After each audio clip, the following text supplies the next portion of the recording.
Most people could not find Springfield, Missouri on a map without help. It sits in the southwest corner of the state, tucked against the edge of the Ozarks, and it does not have the name recognition of Kansas City or St. Louis. That is a shame, because Springfield has produced more bizarre, consequential, and genuinely insane history than both of those cities combined. It is the birthplace of America's most famous highway. It was the site of the first recorded quick-draw duel in Western history. There was a lynching on the same square 40 years later. There was a massacre that changed how American law enforcement operates. 11 Indian cobras were loose in a Midwestern city for 2.5 months. A Chinese immigrant who survived D-Day accidentally invented a dish now served in restaurants in China, and a global outdoor retail empire began on a single shelf in the back of a liquor store. 35 facts. All of them real. Most of them sound invented. Fact 1. Springfield is the official birthplace of Route 66, and it came down to one telegram. On April 30th, 1926, Springfield businessman John T. Woodruff met in a hotel room with Oklahoma highway official Cyrus Avery. Two factions were fighting over what to call the new Chicago to Los Angeles highway. Woodruff and Avery settled on a number neither side had proposed, and sent a telegram to Washington, D.C. proposing U.S. Route 66. That telegram is why the highway has the name it has. Springfield sent it. Fact 2. Route 66 was the first completely paved transcontinental highway in America. It took 12 years after it was named to pave the whole thing. It was completed in 1938. When finished, it stretched from the Great Lakes to the Pacific coast as the first fully paved numbered highway in the country. Every transcontinental road that came after it owes something to that hotel meeting in Springfield. Fact 3. Springfield's town square was the site of the first recorded one-on-one quick-draw duel in American history.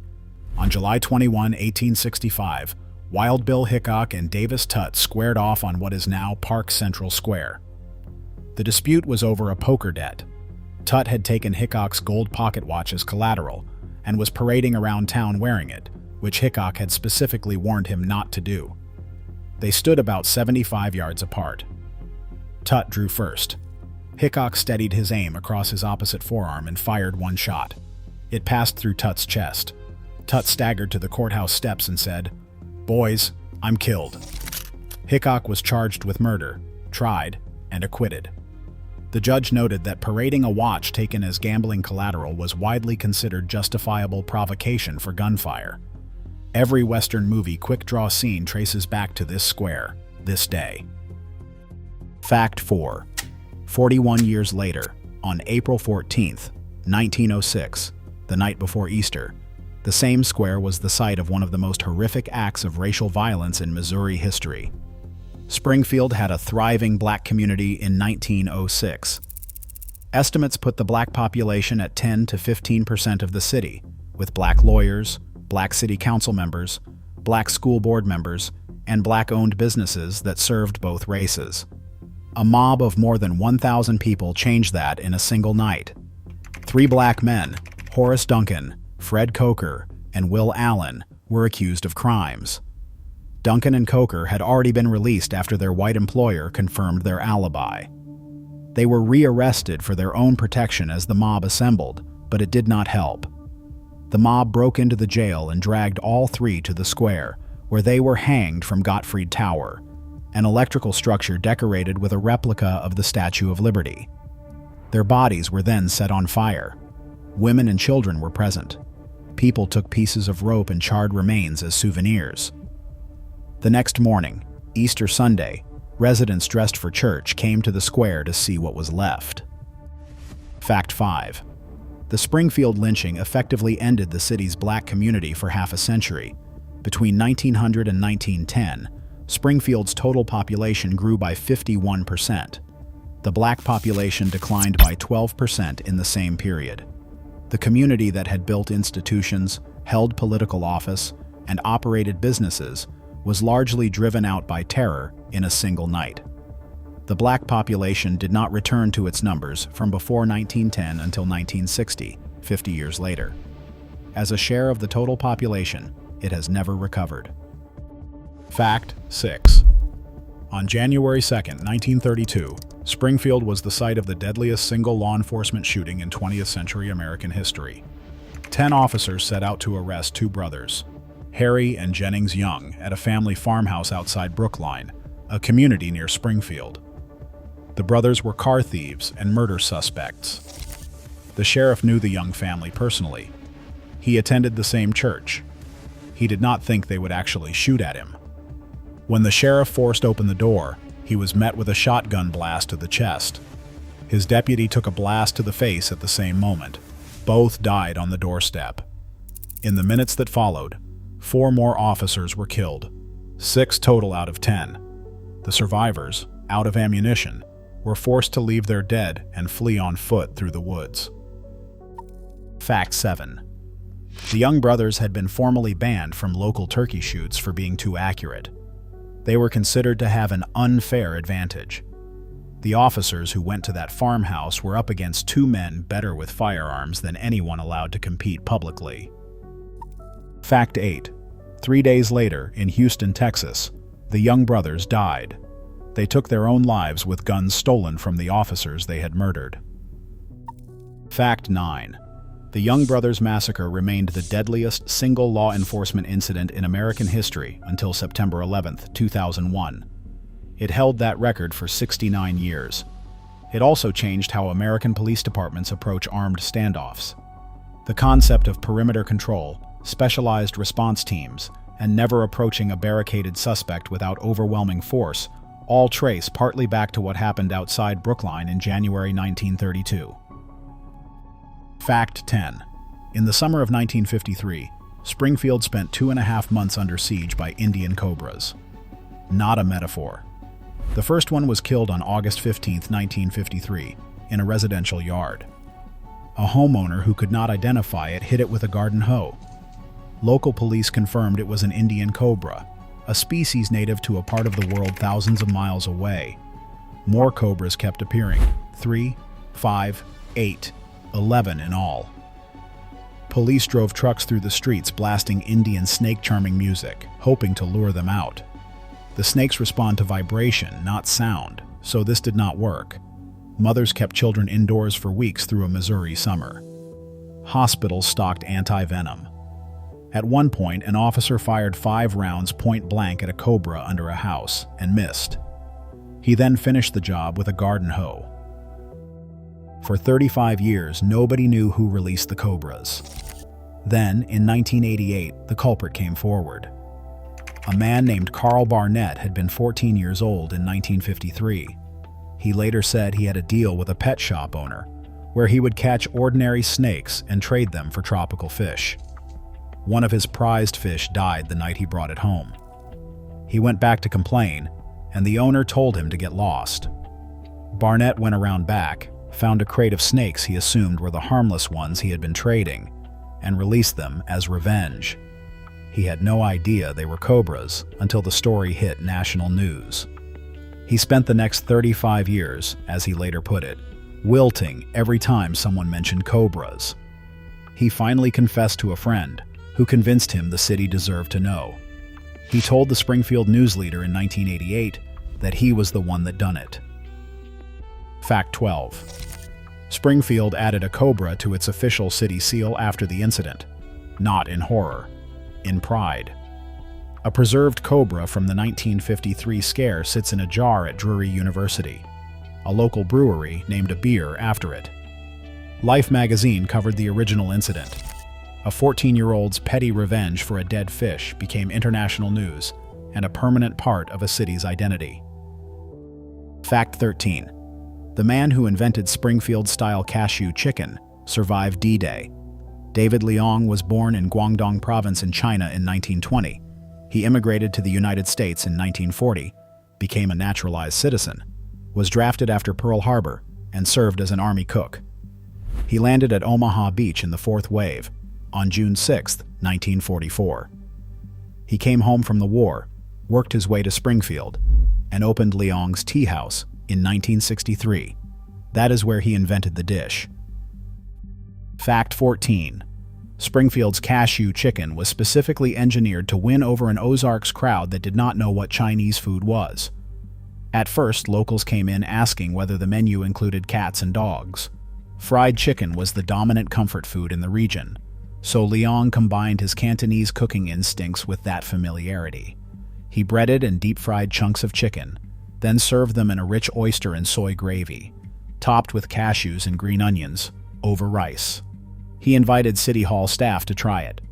The next day they brought the whole crew, and it took off immediately. Fact 15. Springfield Cashew Chicken is now served in restaurants in China. Years after creating the dish, David Leong visited Beijing and saw a sign advertising Springfield-style cashew chicken outside a restaurant. His son asked if he wanted to try it, but Leong said no. He already knew what it tasted like. Nearly 300 restaurants in the Springfield region now serve some version of the dish. David Leong died in 2020, 1 month before his 100th birthday. Fact 16. Bass Pro Shops started on one shelf in the back of a liquor store. In 1972, a 19-year-old named Johnny Morris set up a small fishing tackle section in the back of his parents' Brown Derby liquor store. 8 items, 1 shelf. Today, there are more than 170 Bass Pro and Cabela's locations across North America. The flagship store in Springfield covers nearly 500,000 square feet, contains multiple aquariums, indoor waterfalls, a shooting range, and 5 museums. It is one of the most visited tourist attractions in Missouri. It started behind the bourbon. If you're not subscribed to this channel, now is a good time to fix that. Hit subscribe and the notification bell. There are more facts coming, and you'll want to stay. Fact 17. O'Reilly Auto Parts, more than 5,000 locations across the country, was founded in Springfield in 1957. C.F. O'Reilly and his son Chubb started as an auto parts wholesaler. The company is still family-run, now into its 3rd generation, and still headquartered in Springfield. Fact 18. Brad Pitt grew up in Springfield and attended Kickapoo High School. He was born in Oklahoma, but his family moved to Springfield when he was young, and they still live in the city. His brother Doug Pitt founded Care to Learn, a local organization that provides emergency support for children in poverty. Fact 19. John Goodman is a Missouri State University alumnus. He studied in the theater program there and later donated funding for the John Goodman Amphitheater on campus. 2 of the most recognizable faces in Hollywood came out of Springfield, one from a high school named for a displaced Native American tribe, and one from a state university that opened as a normal school in 1906. Fact 20. The only producer of cassette tape in the United States is in Springfield. National Audio Company is one of just a handful of cassette manufacturers left anywhere in the world.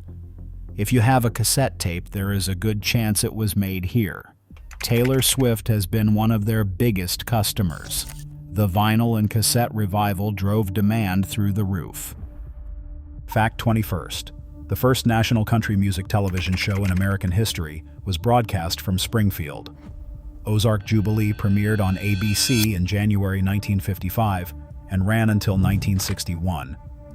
Produced here and broadcast live from the Shrine Mosque in downtown Springfield, it featured Red Foley, Porter Wagoner, and a young Brenda Lee, introducing country music to a national television audience for the first time. Nashville gets the credit. Springfield is where the TV audience came from. Fact 22. The first major Civil War battle west of the Mississippi River was fought 12 miles from downtown Springfield. Wilson's Creek, August 10, 1861.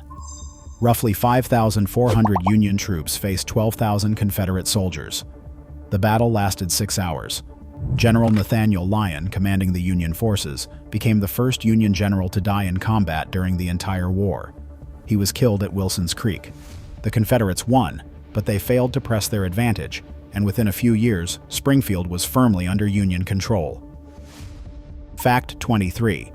Springfield was 2 separate cities until 1887. Springfield and North Springfield, also called Moon City, existed as distinct municipalities sharing a border at Division Street. In 1887, residents of both voted to merge. The street that divided them is still called Division Street today, named specifically because it once marked the line between two different towns. Fact 24. In 1919, Springfield was the largest horse and mule market in the world. Not Missouri, not the Midwest, the world.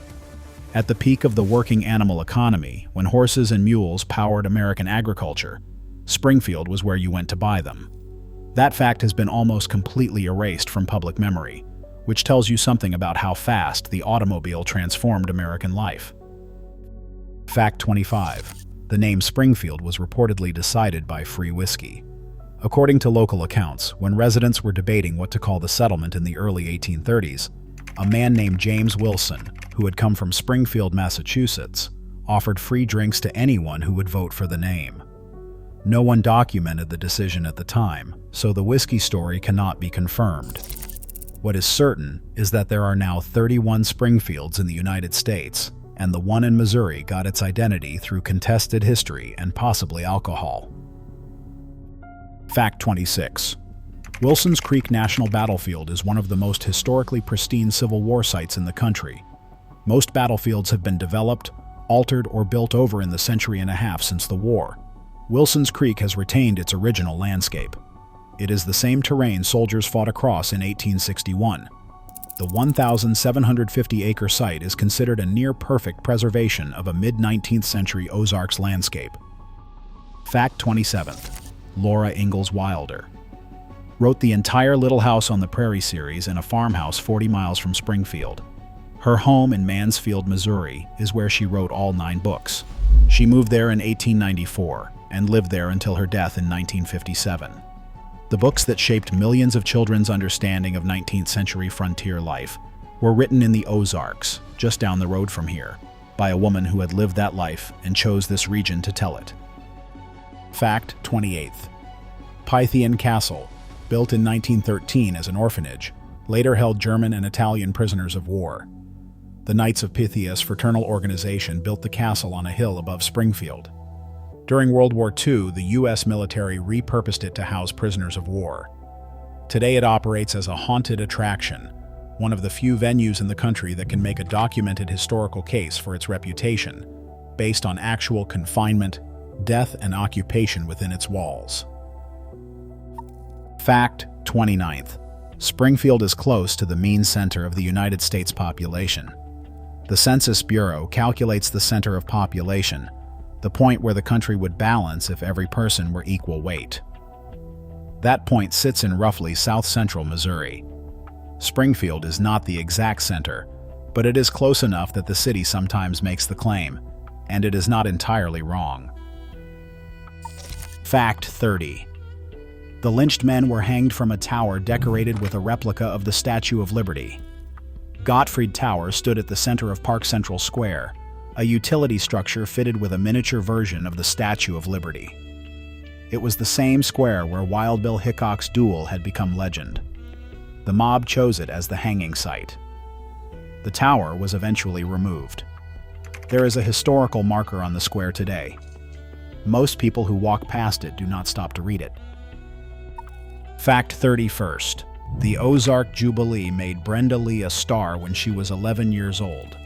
She performed on the show as a child and became nationally known through it. Porter Wagoner became a household name the same way, before he became the man who made Dolly Parton a star. The show's 6-year run from Springfield introduced country music as a television format that Nashville would spend the next decades building an entire industry around. Fact 32. A 14-year-old's dead fish, a poker debt, and a telegram from a hotel room all permanently shaped American culture. The watch confrontation gave the world the Western quick-draw duel. Every cowboy movie traces that trope back to this square in 1865. The telegram from Springfield gave America Route 66. The dead fish gave Springfield 11 cobras and a story it still tells 70 years later. History does not always get made by generals and presidents. Fact 33. The Young Brothers Massacre sent 10 officers to a farmhouse and brought 6 of them back in boxes. The reason police went at all was that 2 young sisters had been arrested in Springfield while trying to sell a stolen car. To help themselves, they told police their brothers were home at the family farm. That tip was the entire basis for the operation. The sheriff knew the Young family, had watched the brothers grow up, attended the same church, and genuinely believed his personal relationship would matter. He was shot dead before he made it through the door. Fact 34. Springfield proper has 170,000 people. Most Americans have never heard of it. The metro area is closer to 500,000. It is the regional hub of southwest Missouri and northwest Arkansas, home to 3 universities, 2 major hospital systems, Bass Pro Shops world headquarters, O'Reilly Auto Parts, and a growing technology sector. It named Route 66. It produced Wild Bill Hickok's most famous moment. It launched country music on television. It gave the world Cashew Chicken, Bass Pro, O'Reilly Auto Parts, Brad Pitt, John Goodman, the only cassette tape factory in America, 11 Cobras, and the deadliest police massacre of the 20th century. Ask most Americans to place it on a map. Most can't. Fact 35. Everything that happened in Springfield happened in the same place. The same square where a quick-draw duel invented the mythology of the American West became, 40 years later, the site of a lynching that ended a community. The same telegram that named the most romanticized road in American history was sent from a city that the country has mostly forgotten. The same man who waited ashore at Omaha Beach ended up inventing a dish now served in China. Springfield is not a footnote. It's where a lot of the main story actually happened. If this is your first time here, subscribe before you go. Hit the notification bell and drop a comment. What Springfield fact hit hardest? Or what did we miss? The best ones always come from the people who actually live there.